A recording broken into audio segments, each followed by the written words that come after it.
Alors j'aimerais prendre un premier passage dans Matthieu 28, versets 16 à 20. Matthieu 28, versets 16 à 20. Nous sommes à la fin de l'évangile de Matthieu et donc il est écrit ici, verset 16, « Les 11 disciples allèrent en Galilée sur la montagne que Jésus leur avait désignée. Quand ils le virent, ils l'adorèrent. Mais quelques-uns d'entre eux eurent des doutes. Jésus s'étant approché, leur parla ainsi, « Tout pouvoir m'a été donné dans le ciel, sur la terre. Allez, faites de toutes les nations des disciples, les baptisant au nom du Père, du Fils et du Saint-Esprit, et enseignez-leur à observer tout ce que je vous ai prescrit. Et voici, je suis avec vous tous les jours jusqu'à la fin du monde. » Je vais juste m'incliner encore dans la prière. Père, merci. Merci, mon Dieu, d'être avec nous tous les jours jusqu'à la fin du monde. Seigneur, cette grâce de nous avoir donné le Consolateur et de savoir que tu es en nous, Seigneur, pour toujours. Seigneur, te bénissons, te rendons grâce pour ces paroles d'espérance et te demandons de bénir ta parole, Seigneur, et qu'elle stimule toujours plus notre foi, notre obéissance, notre consécration. Seigneur, bénis-nous à cause et par Jésus-Christ, s'il te plaît. Amen. Donc c'est ici, parmi les dernières paroles que le Seigneur a prononcées avant de monter vers son Père, et il leur a donné l'ordre d'aller et de faire d'autres disciples. Allez, faites de toutes les nations des disciples. Qu'est-ce qu'un disciple ? Qu'est-ce que c'est un disciple ? Quand vous regardez la définition dans les dictionnaires, dans le petit Larousse par exemple, c'est une personne qui suit la doctrine d'un maître, qui suit l'exemple de quelqu'un. Alors c'est un terme assez ancien quand même. On n'utilise plus trop ce terme dans le monde courant. On le retrouve encore parfois dans des religions orientales, parce que certains sont encore des maîtres, et donc certains vont dire « je suis disciple de ». Souvent un nom un peu indien ou asiatique. Mais c'était un terme qui était très courant à l'époque. À l'époque, il y avait plein de disciples de plein de personnes. Quand on pense même au monde des philosophes, on était disciple de Socrate, disciple d'Aristote, disciple d'un tel ou d'un tel, parce qu'un disciple, c'est en fait un élève.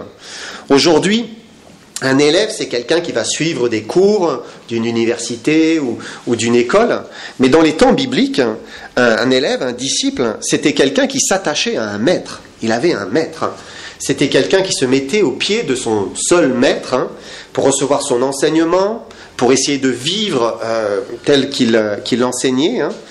Il adhérait de fait à ses réflexions, à ses pensées, à son mode de vie. Il avait envie de lui ressembler. Les pharisiens avaient des disciples. On voit que les Juifs, d'une manière générale, regardaient Moïse comme étant leur maître à penser. C'était des disciples de Moïse. Nous sommes disciples de Moïse, disait-il. Paul, lui, a été disciple de Gamaliel. Donc, un enseignement qu'il recevait de Gamaliel. Il était à ses pieds.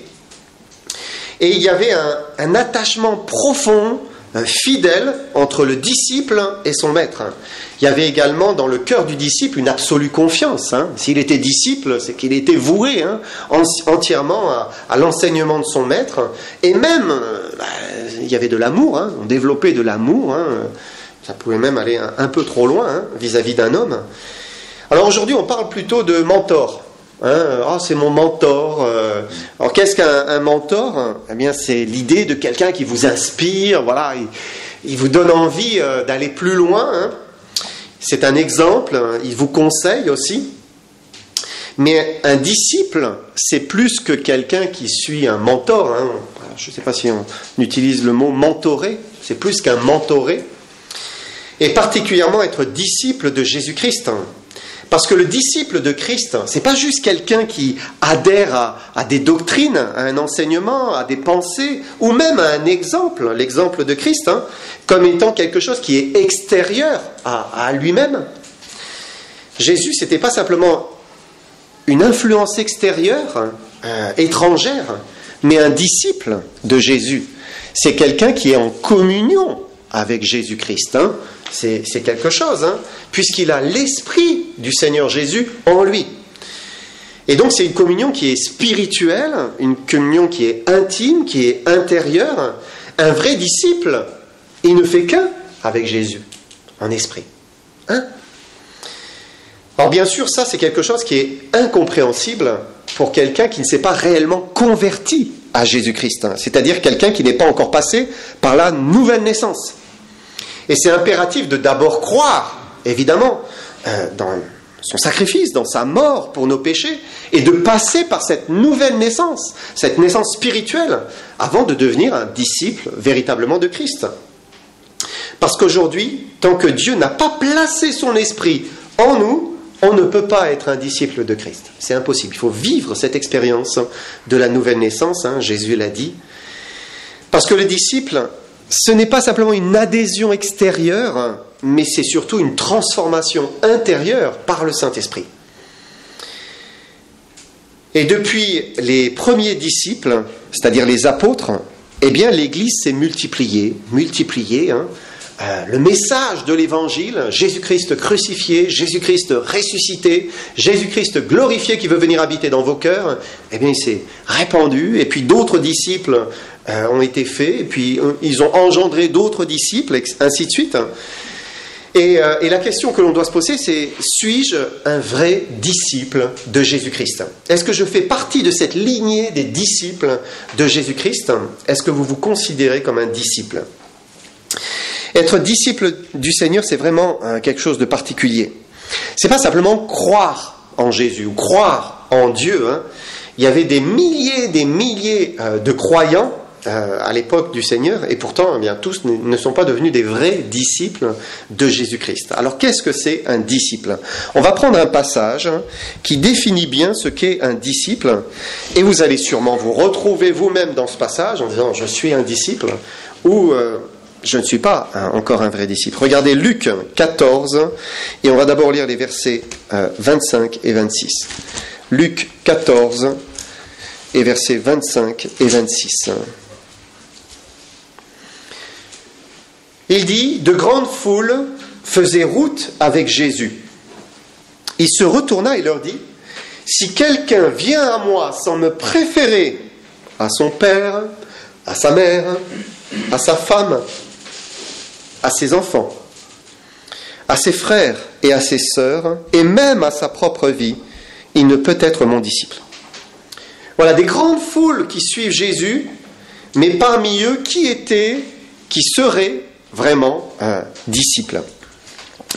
Et plutôt que de ramasser les foules, voilà, une foule de personnes qui ne savaient pas vraiment pourquoi elles suivaient Jésus-Christ, hein, le Seigneur a préféré leur dire tout de suite, faire le tri tout de suite. Jésus pose les conditions pour être un vrai disciple. Qu'est-ce qu'un disciple? Un disciple, c'est d'abord quelqu'un qui va suivre Jésus avant quiconque, avant toute chose. Ça veut dire qu'il va choisir Jésus, même parfois aux dépens de sa propre famille. Si quelqu'un vient à moi sans me préférer à son père, à sa mère, à sa femme, à ses enfants, à ses frères, à ses sœurs.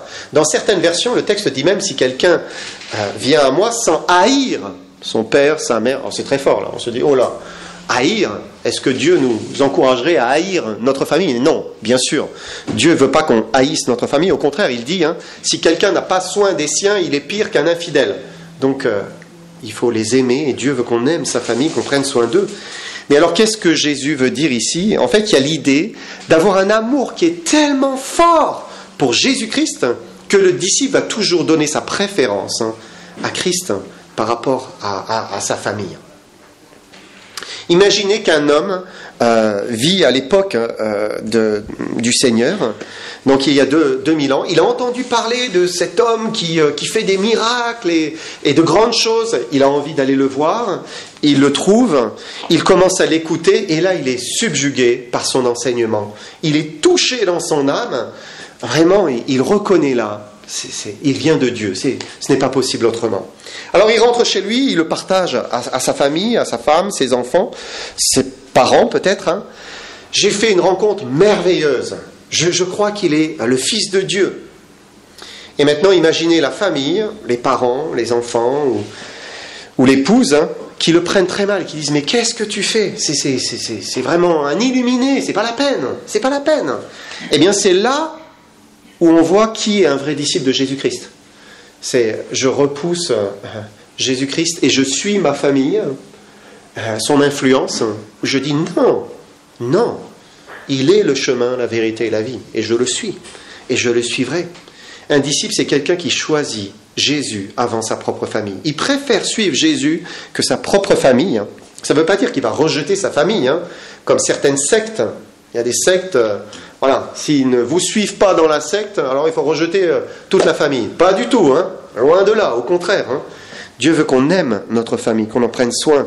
Mais un disciple va choisir Jésus si sa famille s'oppose à ce que Dieu dit dans la Bible et s'oppose à l'enseignement des Écritures. L'amour pour Dieu est plus fort que notre amour pour notre famille quand on est un vrai disciple de Jésus-Christ. Le disciple va mettre en avant l'enseignement. Si Jésus dit quelque chose, mais je veux lui obéir. Il a la priorité. On en a l'exemple dans les évangiles. Avec, vous vous souvenez, Jacques et Jean, que le Seigneur a appelés. Jésus leur a dit « Suivez-moi ». Alors ils étaient pécheurs. Avec leur père. Ça faisait des années qu'ils péchaient ensemble. C'est quelque chose, Et puis d'un seul coup, les deux fils sortent de là-bas et disent « Papa, on va partir. On va suivre Jésus, cet homme inconnu, inconnu pour l'époque. » Le père a dû se dire « Mais qu'est-ce que vous faites, quoi ? Qu'est-ce que vous faites ?» Seulement parce qu'ils avaient fait le choix de suivre celui qu'ils avaient reconnu comme le chemin, la vérité et la vie. Et le disciple, il entend l'appel de Dieu. Il entend l'appel, la voix de Dieu, et il y répond. Et il va mettre Jésus en priorité, devant son père, sa mère, ses frères, ses sœurs, sa femme, ses enfants. Sur cette base-là, est-ce que nous sommes un disciple de Jésus ? Est-ce que le Seigneur compte davantage que notre famille ? Est-ce qu'on va mettre la priorité sur son influence plutôt que l'influence de notre famille ? Tout en aimant, bien sûr, notre famille. Ensuite, Jésus dit à la fin du verset 26, regardez, il dit « Si quelqu'un vient à moi sans me préférer même à sa propre vie, il ne peut être mon disciple. » Et verset suivant, verset 27, « Et quiconque ne porte pas sa croix et ne me suit pas ne peut être mon disciple. » Et un vrai disciple, c'est quelqu'un qui accepte aussi de porter sa croix. Alors vous le savez, le monde a déformé ce verset. Le sens de ce verset, aujourd'hui le monde dit « Oh, j'ai ma croix à porter. » C'est difficile, j'ai ma croix, voilà. Il faut que je le supporte. Pourtant, ils sont pas du tout religieux, et ils ne lisent quasiment jamais la Bible, ou pas du tout la Bible. Ils vont même pas dans une église forcément. Mais ils disent, c'est comme ça, chacun a sa croix à porter. Vous avez la vôtre, moi j'ai la mienne. Parce que pour eux, ça signifie, il faut accepter ses épreuves. C'est ça. C'est comme ça. On a des soucis, des problèmes. C'est pas ce que Jésus a voulu dire. La croix, c'est un instrument de mort. Un instrument de mort. Elle était destinée à crucifier quelqu'un et donc à lui prendre la vie. La croix, c'était prendre la vie d'une personne. C'est pour cela que Jésus dit, si quelqu'un vient à moi sans me préférer à sa propre vie, alors, il ne peut être mon disciple. Parce que ça signifie accepter de donner sa vie. Être un disciple de Jésus, c'est je donne ma vie. J'accepte de mourir à moi-même pour Jésus-Christ. J'accepte la crucifixion. Seigneur, ma vie t'est offerte, je meurs à moi-même. Pas d'autre chemin que la mort. Et on sait ce que c'est que mourir à soi-même. On le sait. Quand on a des enfants, une famille, y a des mères, elles ne cessent pas de mourir à elles-mêmes. Elles aimeraient bien faire quelque chose d'autre, mais elles meurent à elles-mêmes pour faire ce qu'il faut pour la famille, pour les parents, pour les enfants. Parfois, on a des parents en situation de dépendance. Il y en a, ils donnent leur vie. Voilà. Moi, je sais, ma grand-mère, elle n'a pas cessé de donner sa vie pour les autres. Toute sa vie. C'était ses sœurs qui étaient plus âgées, c'était son frère, et il y avait toujours quelqu'un à la maison, et elle donnait sa vie pour les autres. Donc on sait ce que c'est donner sa vie. D'autres vont mourir pour les autres en faisant des bonnes œuvres. Ils vont s'engager dans une association, dans quelque chose de caritatif, ils vont donner leur vie finalement, sacrifier pour les autres. Mais pour être un disciple de Jésus, il faut accepter de mourir à soi-même pour Jésus. Je meurs à moi-même pour Jésus. Parce que le fait de mourir à soi-même pour quelqu'un, ça ne veut pas dire qu'on est à Dieu et qu'on est disciple de Jésus-Christ. Ici, c'est mourir à soi-même pour les intérêts de Jésus-Christ, pour suivre Jésus-Christ, que ses intérêts deviennent la priorité. Sa volonté devient plus importante que la nôtre. C'est ça, porter sa croix. C'est accepter d'être crucifié, d'être mort à soi-même et dire « ta volonté, Seigneur ». C'est ce que Jésus a fait. Jésus a fait cela pour nous. Il a accepté de mourir à sa volonté propre, puisqu'il est allé jusqu'à la mort, même mort physique, subissant notre condamnation. Jésus a dit « Père, mon Père, s'il est possible que cette coupe s'éloigne de moi, non pas toutefois ma volonté, mais ce que tu veux. Non pas ce que je veux, mais ce que tu veux. Non pas ma volonté, mais ta volonté. » Donc il a renoncé, il est mort à lui-même. Et pour devenir un disciple de Jésus, il faut être capable de dire non pas ce que je veux, mais ce que tu veux. À chaque fois. À chaque fois. Seigneur dit non, stop, pas dans cette direction-là. Oui, Seigneur. Je ne veux pas. Je suis mort. Et puis, voilà, on vit sa vie. Et puis, il y a d'autres circonstances. Et de nouveau, le Seigneur dit, non, pas dans cette direction-là. On arrête. Je suis mort. Je ne veux pas vivre. Alors là, eh bien, je laisse Christ vivre en moi. Je suis mort et Christ vit en moi. Si, quand le Seigneur nous dit quelque chose, on n'écoute pas trop et on continue, on n'est pas mort. On est vivant. Et est-ce qu'on est disciple ? Ben non. Un disciple, c'est quelqu'un qui meurt à lui-même, qui porte sa croix. Dieu me dit de faire quelque chose, j'obéis. Même si mon cœur... Non, je renonce.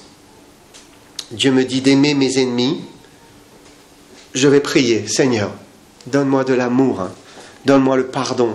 Je veux aimer.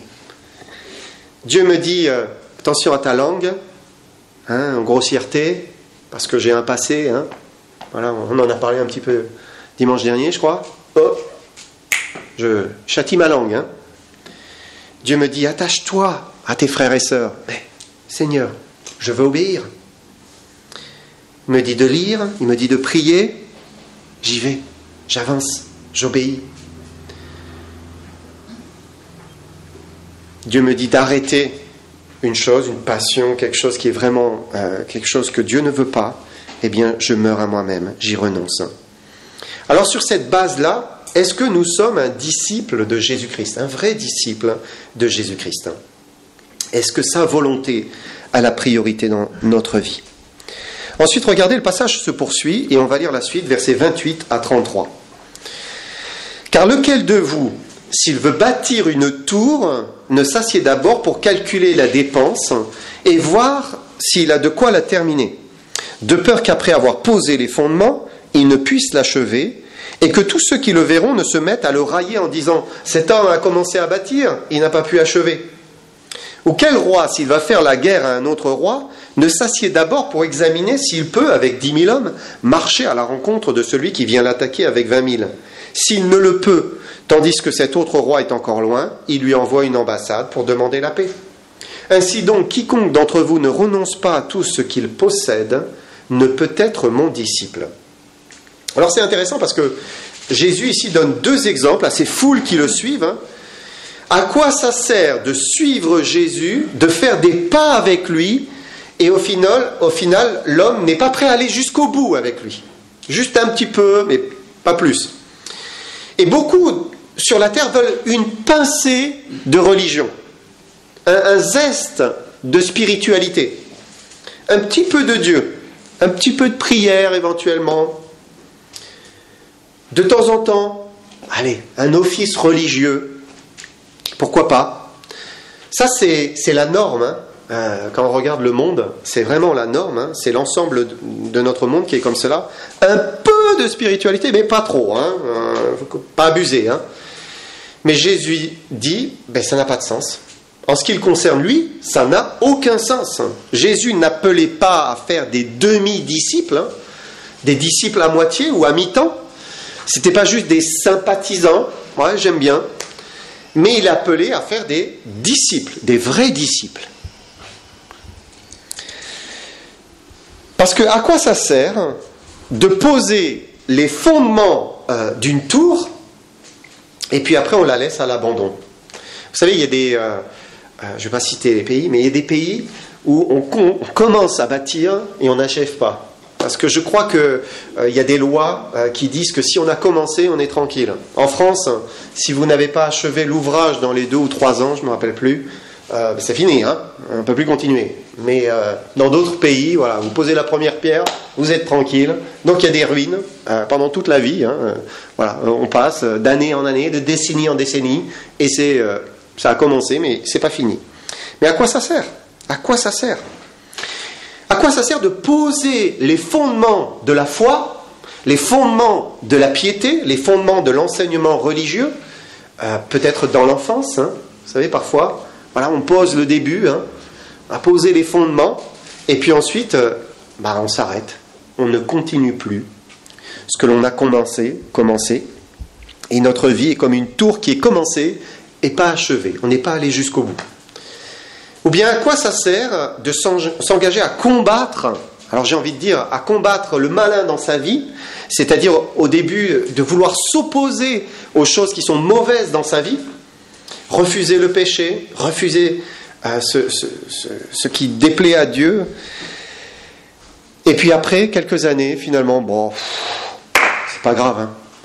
Et puis hop, on cède, et on fait tomber les digues, hein, les protections que l'on s'était mises, et puis voilà, on glisse. Et à quoi ça sert? Ça ne sert pas à grand-chose. Jésus dit donc à toutes ces foules, il leur dit, pesez, mesurez, comptez, comprenez, vous me suivez? Est-ce que vous êtes prêts à aller jusqu'au bout avec moi? Est-ce que vous voulez vraiment devenir des disciples? Verset 33, ainsi donc, quiconque d'entre vous ne renonce pas à tout ce qu'il possède, ne peut être mon disciple. Et un disciple, c'est quelqu'un qui renonce, qui est prêt à renoncer à tout ce qu'il possède. Hein. Ça signifie que le disciple accepte la condition de vie que le maître lui impose. Voilà. Seigneur, tu veux que je sois dans cette vie, que je vive cela, je l'accepte. Alors ça ne veut pas forcément dire vendre tout ce que nous possédons et vivre dans un monastère ou dans un couvent, hein. Mais ça veut dire que si Dieu nous dit renonce à ça, c'est pas la peine. Bon, voilà, c'est pas grave. Je vais suivre le Seigneur. Le disciple va pas s'accrocher aux choses qu'il possède, à sa maison, à sa voiture, à un portefeuille, mais il est accroché à son maître, accroché à son Seigneur. Il l'aime, il veut lui obéir. Dieu me donne, merci mon Dieu. Dieu ne me donne pas ou ne veut pas, merci mon Dieu, tu sais ce qui est bon pour moi. Est-ce que nous sommes prêts à renoncer à tout ce que nous possédons si Dieu nous le demande? Et c'est cette attitude de cœur-là qui fait que l'on est un disciple. Alors on voit des personnes dans les évangiles qui ont fait un pas vers Jésus, ils voulaient le suivre, et bien sûr comme ce jeune homme riche, hein, qui a dit « Bon maître, que dois-je faire pour hériter la vie éternelle ?»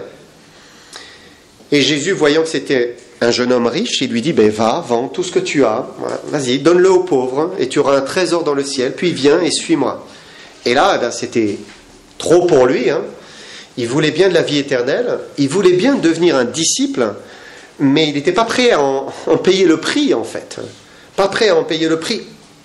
Pas prêt à accepter le style de vie que Jésus lui demandait de prendre. Alors quand Jésus l'a vu partir tout triste, qu'est-ce que vous croyez que Jésus a fait? Rien. Il n'a rien fait. Il n'a absolument rien fait. Peut-être quelqu'un aurait dit, vends la moitié simplement. Ça ira, et suis-moi. Mais Jésus, non. Parce que Dieu ne baisse jamais la barre. Elle est haute, élevée. Tu veux être un disciple? Engage-toi. avance, marche, renonce à ta vie, renonce à ce que tu possèdes. Que ton cœur ne s'attache pas aux choses de cette terre, mais que tu t'attaches à moi, à ma personne. Et sur cette dernière base, est-ce qu'on est un disciple ? Est-ce qu'on est prêt à renoncer à certaines choses de confort, de matériel ?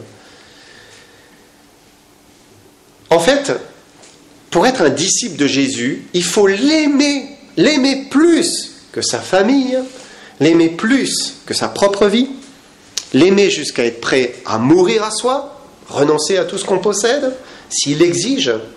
En fait, Dieu ne nous demande pas plus, enfin pas moins qu'un amour complet, un amour total, absolu. L'aimer lui.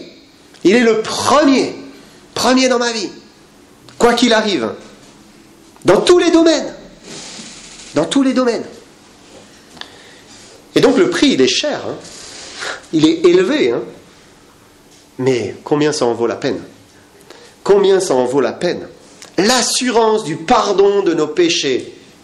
Terminé, effacé. Notre dette, il a payé, il nous libère. Il nous libère d'une mauvaise conscience. Il nous donne son pardon. On reçoit la promesse de la vie éternelle. Ça veut dire que Dieu nous donne le ciel quand on lui donne notre cœur. C'est ça, on a le ciel. Et puis il vient habiter en nous, transformer notre vie. Jésus redresse ce qui est tordu. Il purifie les vies qui sont sales. Il renouvelle les vies qui sont brisées. Et puis il nous assure sa présence, sa grâce. Alors il y avait beaucoup de foules qui suivaient Jésus quand il faisait ses miracles. Mais une fois qu'il faisait ses appels, si quelqu'un veut venir après moi, certainement ça devait faire un tri. Hein. Là, certains s'arrêtaient et puis hop, faisaient demi-tour. Hein. Et les foules, devenaient moins grandes. Parce qu'on voulait bien d'un Jésus qui épate par des miracles, un Jésus qui guérit ou un Jésus qui nourrit, voilà, qui nous donne de quoi manger. Pas de problème. Mais un Jésus qui nous demande de l'accepter comme Dieu, comme le Seigneur de sa vie, avec un amour total, complet, sans condition, alors là, le prix était trop cher. Il y avait des foules qui le suivaient. Combien sont vraiment devenus des disciples ? On le voit, hein, à la fin. Aujourd'hui, on évalue à 2,4 milliards, c'est énorme, 2,4 milliards le nombre de chrétiens dans le monde. C'est gigantesque. Mais combien d'entre eux sont des disciples, prêts à lui obéir en tout ? C'est-à-dire prêts à obéir à ce que Dieu leur dit dans sa parole. Hein, parce que si quelqu'un m'aime, il gardera ma parole. Donc c'est ça un disciple. Hein, c'est quelqu'un qui lui obéit dans ce qui est écrit. C'est pas juste je prends un peu de ce qui me plaît de Jésus, j'obéis un peu à ça, je dois être disciple de Jésus, puisque j'obéis à des paroles de Jésus. Non, j'obéis à tout ce que me dit Jésus. C'est ça un disciple. Il prend toute sa parole, il garde sa parole. Combien il y a de disciples comme cela dans le monde ? Jésus n'a pas dit « Allez, faites de toutes les nations des croyants ». Non, faites de toutes les nations des disciples. Il y a une vraie différence entre un croyant et un disciple. Il y a plein de croyants, des milliards de croyants. Et Dieu ne distingue pas entre les incroyants, les croyants non pratiquants, et puis les croyants pratiquants disciples. Il n'y a pas ça dans la Bible. Hein. Dans la Bible, il n'y a que deux types de personnes. Hein. Il y a ceux qui ne croient pas et ceux qui croient à 100% et qui sont disciples, véritablement disciples. Parce que même parmi les croyants, il y a des personnes, elles ne montrent pas une foi qui est totale, dans le sens où elles ne veulent pas vraiment obéir à tout ce que Dieu dit dans la parole de Dieu. Dans la Bible, on voit qu'il y a les justes et les injustes, c'est-à-dire les disciples qui suivent Jésus entièrement et ceux qui ne veulent pas entièrement suivre Jésus-Christ. Et qu'ils soient de grands pécheurs ou des petits pécheurs, ceux qui ne veulent pas suivre Jésus sont ensemble. Et ceux qui veulent vraiment suivre Jésus, eh bien, sont aussi ensemble. De quel côté sommes-nous? Un jour, quelqu'un a dit à Jésus, « Voici ta mère, Marie, et tes frères sont dehors, et ils te cherchent, et ils cherchent à te parler. » Jésus répondit, « Qui est ma mère, et qui sont mes frères ?» Puis, étendant la main sur ses disciples, il dit, « Mais voici ma mère et mes frères. Car quiconque fait la volonté de mon Père qui est dans les cieux, celui-là est mon frère et ma sœur et ma mère. » Et devenir un disciple de Jésus, c'est entrer dans la famille de Dieu, c'est devenir un des siens, c'est être appelé de son nom, c'est devenir son frère, sa sœur, c'est soudain avoir une communion avec Dieu, Dieu pour Père. Et il y a seuls les disciples qui sont vraiment des fils et des filles de Dieu. Parfois les gens sont choqués, ils se disent, comme je vous disais, un petit peu de Dieu mais pas trop. Aller à l'église, mais toutes les semaines, quand même. Avoir toujours la Bible, citer la Bible. Les gens, ils n'aiment pas ça, ils sont choqués. C'est un peu trop. Dieu, un peu, mais si ça remplit la vie,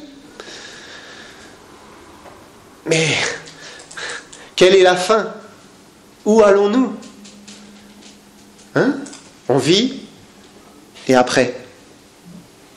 Nous avons été créés par Dieu, et notre fin, c'est Dieu.